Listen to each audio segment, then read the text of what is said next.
Bogor, sebuah kota penuh kenangan yang rasanya tidak pernah bosan-bosannya dikunjungi. Ketika ada yang bertanya, weekend ini mau kemana ya? Rasanya opsi Bogor seringkali terucap, karena kota ini gampang sekali diakses dan tak begitu jauh dari ibu kota Jakarta.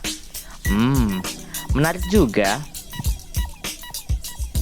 Nah, Local Pips, Plus 62 Network bakal punya playlist baru yang kita namain Trip Sini. Konsepnya simple banget. Kita coba refreshing dengan traveling mencari hidden gem dan banyak informasi seru di tempat yang lagi kita datengin. Untuk video perdana, kita seru-seruan ke Kebun Raya Bogor.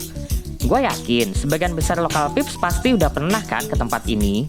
Tapi kalian tahu nggak sih, banyak banget informasi sejarah yang bisa kita gali dari taman botani terbesar dan tertua di Indonesia ini. Gue udah sumpek banget nih sama berbagai balada kehidupan yang gue jalanin. Udah saatnya gue lihat yang ijo-ijo. Yuk deh, ikutin perjalanan gue dan tim menggali banyak info di tempat ini ya. Enjoy the trip! Keberadaan Kebun Raya Bogor lekat hubungannya dengan masa-masa pendudukan kolonial Belanda dan Inggris tempo dulu. Taman botani ini memiliki fungsi sebagai laboratorium tanaman terbesar di Pulau Jawa dan Indonesia loh. Berusia lebih dari 2 abad, pembuatan Kebun Raya Bogor telah diinisiasi oleh Letnan Gubernur Inggris bernama Thomas Stamford Raffles dan diresmikan oleh Gubernur Jenderal Hindia Belanda bernama Godard Alexander Gerald Philip Baron van der Capellen pada tahun 1817 lalu. Kebun Raya Bogor telah menjadi lokasi penelitian berbagai tanaman yang dapat digunakan untuk bahan obat-obatan dan keperluan ilmu botani. Sekarang ini nih, Local Pips bisa berkreasi, piknik bareng keluarga, olahraga seperti jogging atau sepedahan, hunting foto kece, ataupun ngevlog seru dan lainnya. Banyak banget deh pokoknya yang bisa dilakuin di tempat ini. Kalau Local Pips datang dari gerbang utama, maka akan segera disambut oleh monumen Lady Raffles yang dikatakan sebagai simbol cinta dari Kebun Raya Bogor. Monumen ini dibangun oleh Thomas Stamford Raffles untuk mengenang istrinya Olivia Mariam yang meninggal di Bogor pada tahun 1814 karena terjangkit malaria.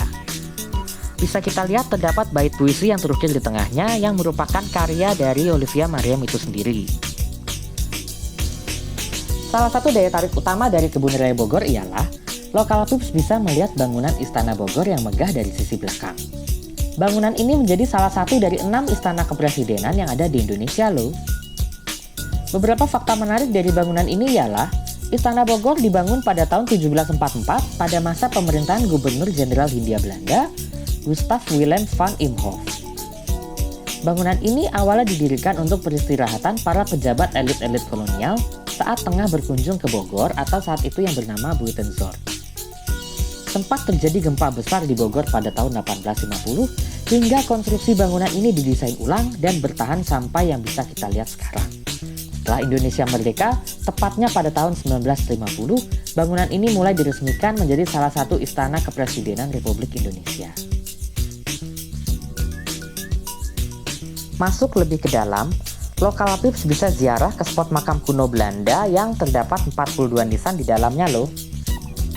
Dari banyaknya jenazah yang dimakamkan di tempat ini, beberapa di antaranya terdapat nama DJ D. Erens, yakni Gubernur Jenderal Hindia Belanda yang menjabat sejak 1836 sampai 1840. Lalu terdapat pula nisan 2 sahabat ahli biologi, yakni Heinrich Hull dan J.C. van Hasselt yang dimakamkan dalam satu liang yang sama.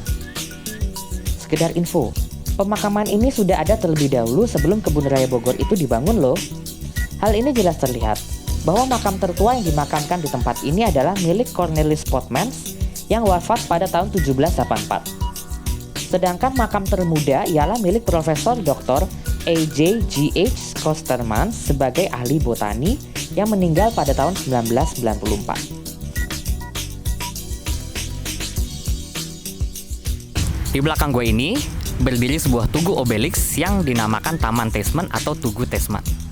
Siapa sih Tasman ini? Tasman ini adalah ahli botani asal Belanda dengan nama panjang Johannes Elias Tasman.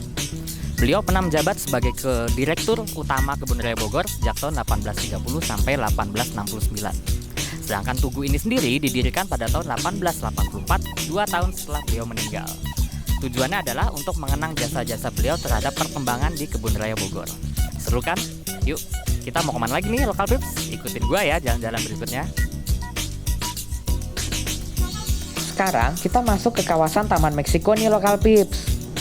Sesuai namanya, taman ini berisikan tumbuhan iklim kering yang jumlahnya mencapai lebih dari 100 spesies seperti agave, yucca, kaktus, dan tumbuhan kering lainnya. Kalian tahu nggak nih, kalau koleksi tanaman di Taman Meksiko telah didatangkan dari Amerika Tengah dan Amerika Selatan loh. Buat kalian yang memang lagi cari spot foto-foto kece, Taman Meksiko bisa banget deh kalian kunjungin.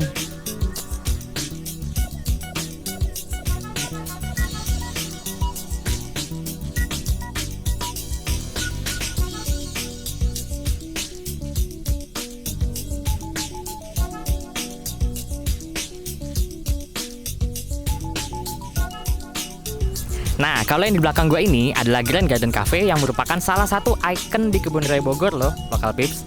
Kenapa ayo? Karena kafe ini seringkali dijadikan Presiden Jokowi untuk menjamu tamu-tamu negara loh. Yang terakhir yang saya tahu 2017, Presiden Jokowi pernah menjamu mantan Presiden Barack Obama di tempat ini loh. Kira-kira nih, Obama makan apa ya? Nasi goreng, bakso, atau sate ayo?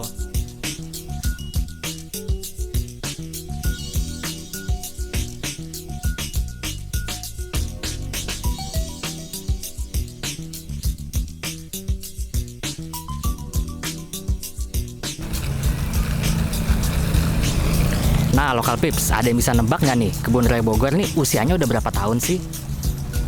Kalau merunut dari Tugu ini, usia Kebun Raya Bogor ini udah 200 tahun loh, udah 2 abad. Karena Kebun Raya Bogor sendiri didirikan pada tahun 1817 dan Tugu ini telah didirikan sejak tahun 2017 yang lalu. Kalau kita lihat dari lambang dari Tugu ini, itu menggambarkan bunga Rafflesia arnoldi yang merupakan puspa langka dari Indonesia. Kenapa sih bunga Rafflesia arnoldi yang dijadikan lambang di Tugu ini?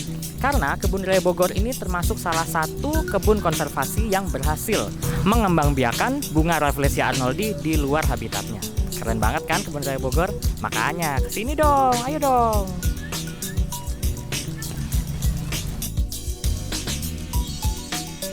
Nah, sebelum pulang, kita intip dulu yuk souvenir-souvenir yang ada di Kebun Raya Bogor.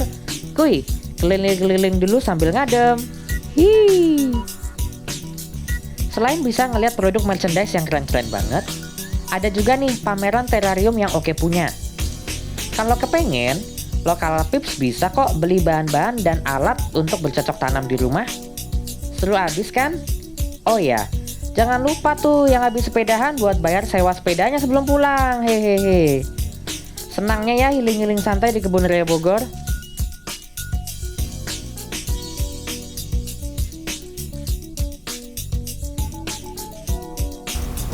Nah, buat lokal pips yang jadi pengen ke Kebun Raya Bogor, kalian bisa lo download aplikasinya di iOS dan Google Play Store dengan nama Kebun Raya.